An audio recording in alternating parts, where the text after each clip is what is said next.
Speriamo siate comodi, il viaggio sta per iniziare. Benvenuti su Padova Segreta, quando la storia incontra il mistero. Ci troviamo a mezza via di Due Carrare, chiamata così perché si trova esattamente a metà strada tra Roma e Vienna, in un luogo dove la storia, il fascino e le leggende si incontrano. Villa Zaborra, meglio anche conosciuta come il Castello di San Pelagio. La torre di Villa Zaborra è stata costruita attorno al 1300 e faceva parte del sistema difensivo della famiglia dei Da Carrara. Sistema difensivo che comprendeva anche più torri collegate tra loro attraverso dei passaggi sotterranei lunghi anche fino a 2 chilometri e che collegavano la residenza a mezza via. Attualmente questi passaggi sotterranei non sono percorribili a causa di ostruzioni e allagamenti. La torre si eleva su 3 livelli e troviamo in cima merlature ghibelline a coda di rondine.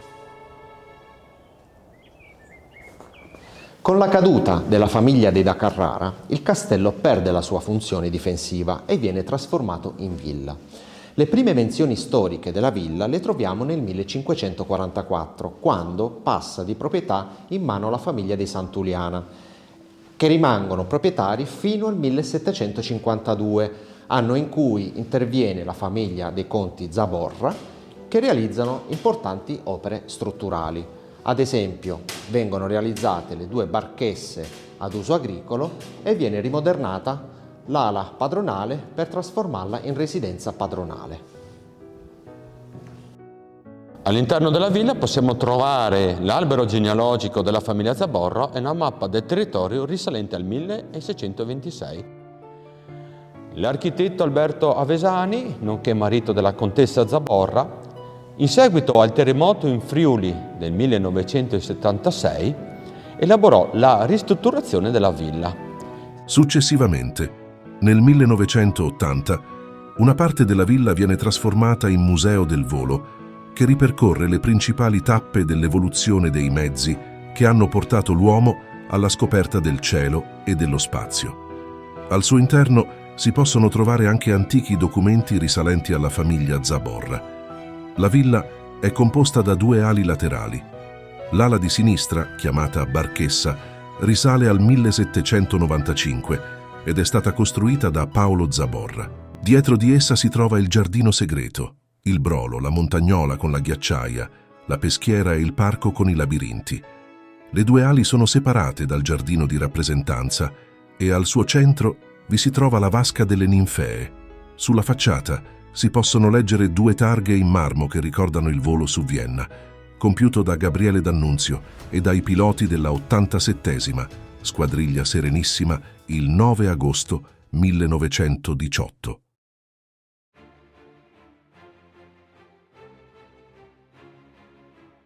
Parlando del volo su Vienna, abbiamo il piacere e l'onore che ci racconta di questa straordinaria impresa proprio la proprietaria del Castello di San Pelagio, la contessa Zaborra. Grazie contessa, se ci vuole spiegare dell'impresa del D'Annunzio.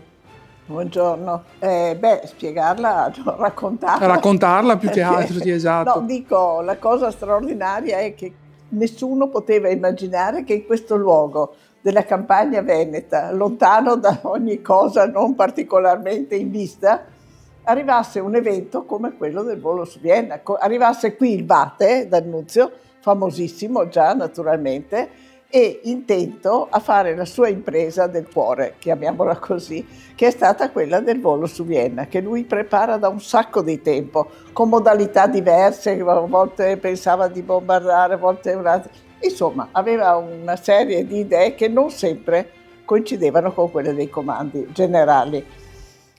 Arriva qui nel 17 e a quel punto si è capito che quella impresa che lui voleva fare in un modo verrà fatta in un altro, e cioè verrà fatta attraverso dei volantini con il divieto assoluto di usare armi, quindi un'impresa assolutamente dimostrativa. E questa è stata la cosa più straordinaria, perché bombardamento ce ne hanno tanti, ma una roba così non c'è proprio. Nella prima guerra è stato un unicum. Questo pilota, questo non era pilota D'Annunzio veramente, era un osservatore. Questo gruppo di piloti comandati da un non pilota, tutto. tutto lo straordinario che si può immaginare in questa impresa c'è.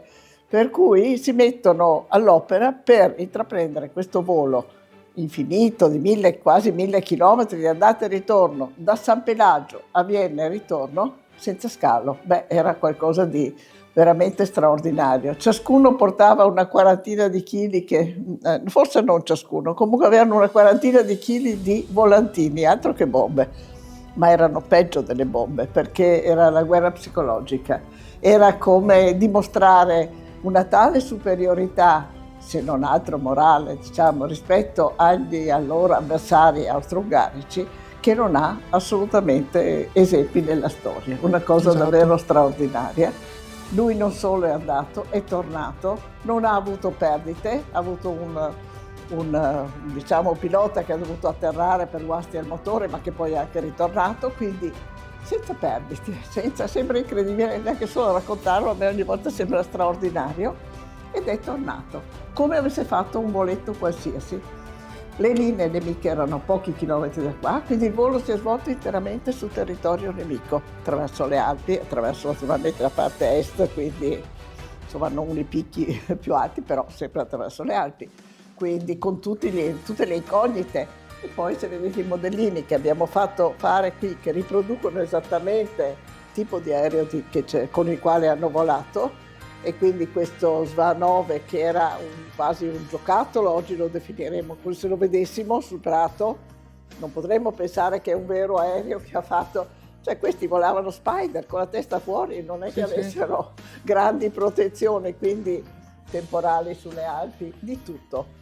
E certo D'Annunzio era D'Annunzio, quindi poi nella descrizione lui l'ha magnificato come proprio il volo del cuore, quello che era inimmaginabile e che è avvenuto. E lui ci è riuscito. E lui ci è riuscito, si portava dietro una fialetta di veleno che non si sa mai, È giusto. perché ecco lui non voleva assolutamente essere fatto prigioniero, e quindi era davvero un volo di grandissimo coraggio e soprattutto un volo di un'audacia e di una... Sì, insomma, ha dimostrato effettivamente che questi ragazzi italiani avevano un cuore particolare, un cuore d'oro. Verso l'Italia. Sì, ecco, avevano una passione per la loro nazione. Non è la stessa cosa. No? Oggi. È un pochino diverso, però insomma noi siamo veramente molto fieri di aver avuto l'onore di avere qui questo comandante D'Annunzio con tutti i chiari scuri della sua personalità, ma certamente un uomo di valore, su questo non credo ci siano dubbi, un grande poeta, certo, può piacere o meno, ma è un grande poeta. Dopo appunto se i gusti sono gusti, dico, tanti hanno subito diversi giudizi della storia, ma su di lui il giudizio della storia sta tornando ad essere quello che uno doveva immaginare, cioè un giudizio decisamente positivo, un uomo che ne ha fatte di tutti i colori, e generalmente ha fatto bene, ecco, generalmente ha fatto bene. Questo è. Qui c'è la sua storia, la storia di quel periodo in cui lui è rimasto qui. È un periodo relativamente breve, nella sua dimora che era questa, data in affitto da mio nonno, mica... Sì, mica... Dunque non era qui gratis, voglio dire che... Pagava l'affitto. Era affittato non a lui, era affittato al all'esercito, all'esercito, perché allora ecco, l'aeronautica era di là da venire, quindi era affittato all'esercito e lui era qui, ha lasciato molti scritti, ha lasciato molte testimonianze, le abbiamo raccolte in questo appartamento che è quello che lui ha utilizzato, dove nel tempo sono arrivati anche dei pezzi preziosi, per esempio c'è il letto su cui ha scritto il notturno, che è il suo letto, che proviene dalla casetta rossa, c'è il braccialettino preziosissimo che è qui, che è uno dei 10 braccialetti che lui ha fatto fare, prezioso per la storia, non perché è uno di quei 10 che lui ha fatto fare per i suoi piloti del volo su Vienna, quindi ecco, io ho visto andare all'asta molti anni fa uno di quelli a cifre, ecco, da amatori, perché naturalmente sono oggetti che non hanno il valore del materiale, dell'argento, uno d'oro e gli altri d'argento. Questo è uno d'argento che proviene dagli eredi della figlia di D'Annunzio, quindi è di certa provenienza. Ecco, tante cose che abbiamo raccolto nel tempo in questo luogo per questa impresa del cuore di D'Annunzio. Così la vorrei definire. Come piace dire a me, si respira la storia. Ecco, si respira la storia. Sì, Bene, sì. Contessa, noi la ringraziamo. Bene, grazie a voi. mille della sua gentilezza e cortesia. Proprio davanti al castello di San Pelagio si trova il campo da dove partì la squadriglia per il famoso volo su Vienna.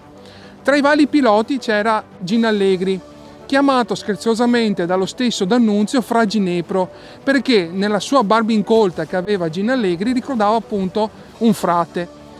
Ma nell'ottobre del 1918 successe un fatto molto infausto. Fra Ginepro si doveva ancora riprendere da una lunga malattia che decise di sua spontanea volontà di sorvolare la pianura padana verso il Friuli per un volo di ricognizione. Ma purtroppo, tornando indietro proprio al castello di San Pelagio, successe un tragico incidente. Esatto, Andrea.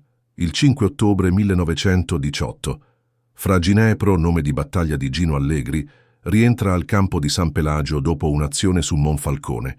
Durante un volo celebrativo, il suo aereo collide con quello del tenente Vianini. Lo SVA esplode in volo. Allegri muore sul colpo.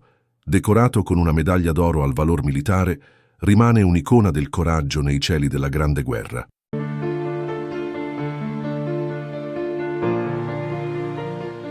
Posizioniamo la nostra fototrappola. Adesso io l'ho accesa. Chiudiamo. E la posiziono qua, grazie Marco, che del cancello, che se dovesse comunque rilevare o passare qualcosa, la fototrappola cattura con delle foto, con dei video, qualsiasi cosa. Posizioniamo qua perché dicono anche quelli del castello che sembra che ci sia una presenza o comunque che si manifesti un qualcuno all'interno del giardino che porta anche al labirinto. Sta facendo Marco adesso? Stiamo posizionando la prima videocamera che, come possiamo vedere, riprende anche modalità notturna e l'abbiamo messa proprio in direzione della camera del D'Annunzio. Adesso, sempre nella stanza del D'Annunzio, oltre alla videocamera a visione notturna, metteremo anche un registratore digitale e vediamo dove possiamo posizionarlo. Io direi su questo sgabello. Sono le 19:02, stanza di Gabriele D'Annunzio. E adesso Marco cosa stai posizionando? Ora posizioniamo il geofono. È praticamente uno strumento che è in grado di rilevare le vibrazioni del terreno attraverso questo sensore. Se qualcuno dovesse camminare nelle vicinanze, si illumineranno i LED, regolati in base ovviamente alla sensibilità. Ecco fatto. Siamo nella stanza dove si riuniva il D'Annunzio con i suoi uomini. Metteremo un registratore sul tavolo per vedere se qualcuno veramente interagisce con noi.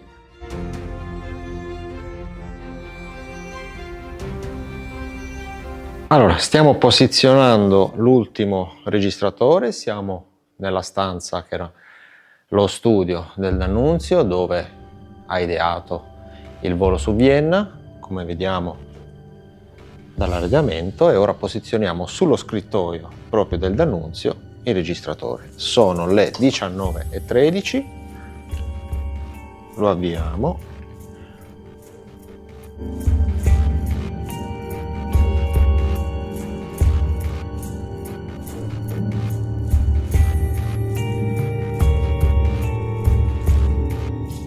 Magari qualche pilota vuole raccontarci qualche particolare dei VAS.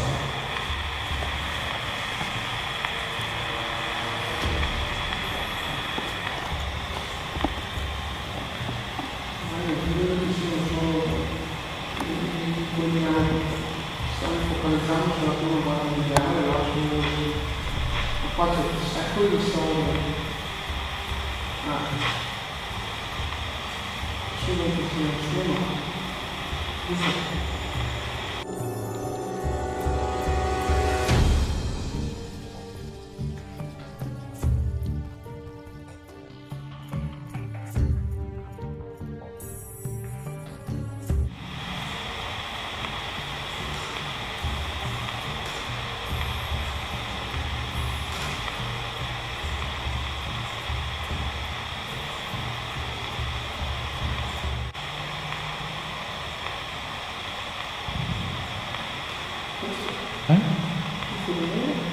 Sentito? Sì, poi sembrava come un tonfo, tipo un tonfo qualcosa. Come non ti quello?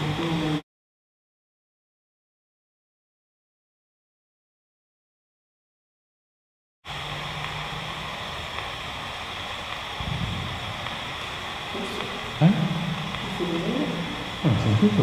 Sì, poi sembrava come un tonfo, tipo un tonfo qualcosa. Come non ti quello?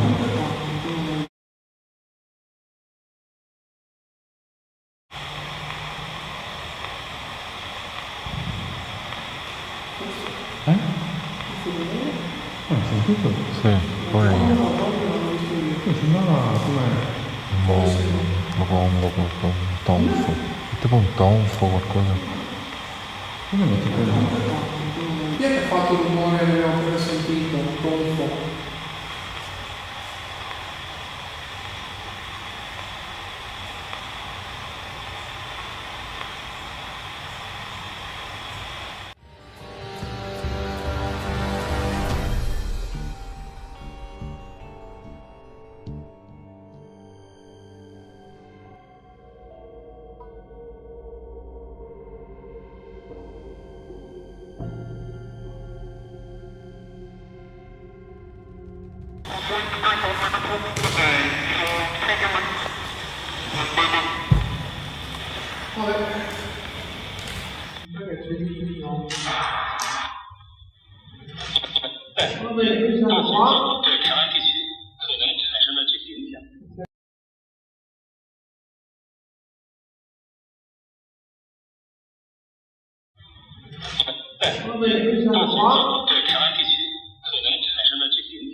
Noi ci presentiamo, siamo in 4, Andrea alla mia destra, io sono Alberto, poi c'è Marco a mia sinistra e Giorgio seduto su di me. Se c'è qualcuno che vuole dirci qualcosa, vuole parlare con noi, vuole lasciarci un messaggio, è bene libero di farlo. Si avvicina pure al tavolo dove siamo seduti e se cammini vicino alla luce rossa le luci si accendono.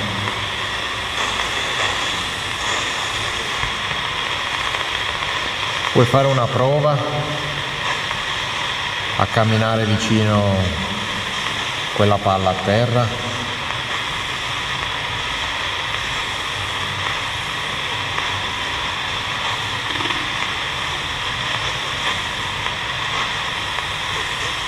Insomma, chi c'è, se vuole interagire con noi, darci un segnale della presenza. Se volete vi diamo una prova, guardate, io basta che batto la mano e si è illuminata, quindi se ti avvicini senza timore sappiamo che sei qui.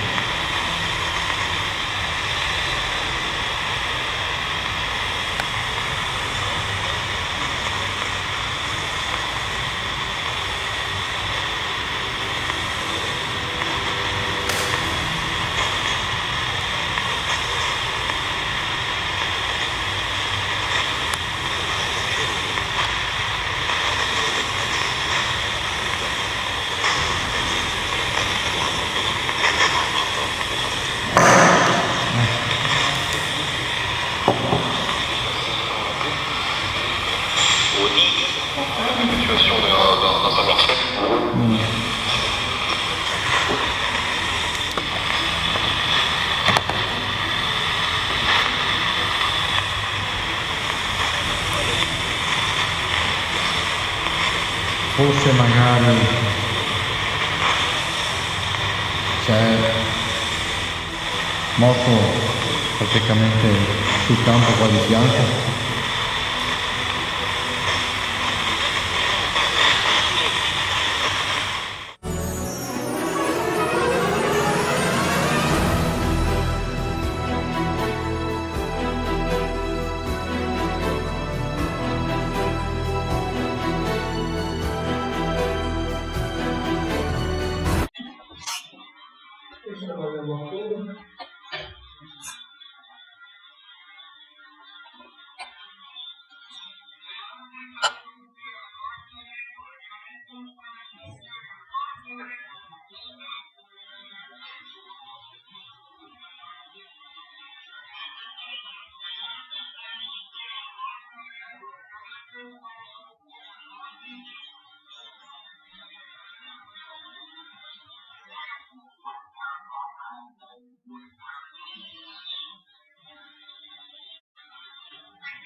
Poi rimettono là, capo 2, no? Faccio gli occhi.